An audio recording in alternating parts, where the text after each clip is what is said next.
5 waktu yang diharamkan untuk sholat.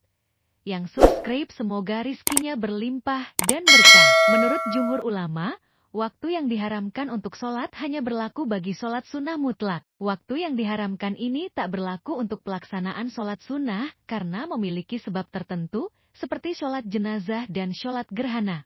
1. Saat matahari terbit hingga meninggi. Ketika matahari terbit sampai muncul bulatannya di ufuk. Dalam artian matahari terbit sampai setinggi tombak atau 2 tombak dalam pandangan mata, maka umat Islam dilarang melaksanakan sholat sunnah mutlak. Keterangan ini berdasarkan hadis yang diriwayatkan Abi Said Al-Khudri. Artinya, tidak ada sholat setelah sholat subuh hingga matahari terbit, dan tidak ada sholat sesudah sholat asyar hingga matahari terbenam. Hadis riwayat Bukhari dan Muslim. Jika dalam waktu ini seseorang kesiangan dan belum melaksanakan sholat subuh, maka sholat subuh boleh dilaksanakan. 2. Saat matahari di tengah langit cakrawala hingga bergeser ke barat. Waktu ini disebut dengan istiwa, yaitu saat matahari berada di atas kepala. Istiwa terjadi ketika matahari sebelum bergeser ke arah barat. Saat matahari sudah sedikit bergeser, maka sudah masuk waktu zuhur dan diperbolehkan sholat.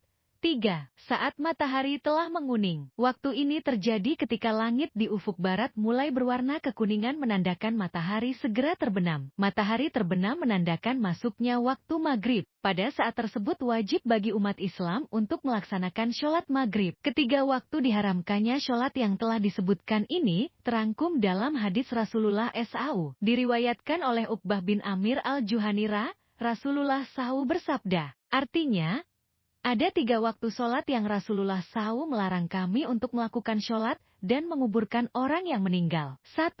Ketika matahari terbit hingga meninggi. 2. Ketika matahari tepat berada di tengah-tengah cakrawala hingga bergeser sedikit ke barat. Dan 3. Ketika matahari berwarna kekuningan saat menjelang terbenam. Hadis riwayat Muslim. 4.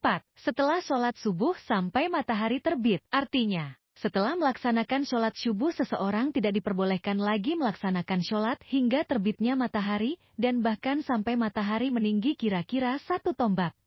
5. Setelah sholat asyar sampai matahari terbenam. Selain diharamkan setelah melaksanakan sholat subuh, pelaksanaan sholat setelah sholat asyar pada waktunya juga diharamkan. Keharaman ini terus berlaku hingga tenggelamnya matahari. Kedua larangan sholat yang disebutkan ini berdasarkan hadis Rasulullah SAW. Dari Rasulullah SAW, beliau bersabda, tidak ada sholat setelah sholat subuh sampai matahari meninggi dan tidak ada sholat setelah sholat asyar hingga matahari tenggelam. Hadis riwayat Bukhari Muslim. Semoga bermanfaat ya, jangan lupa subscribe.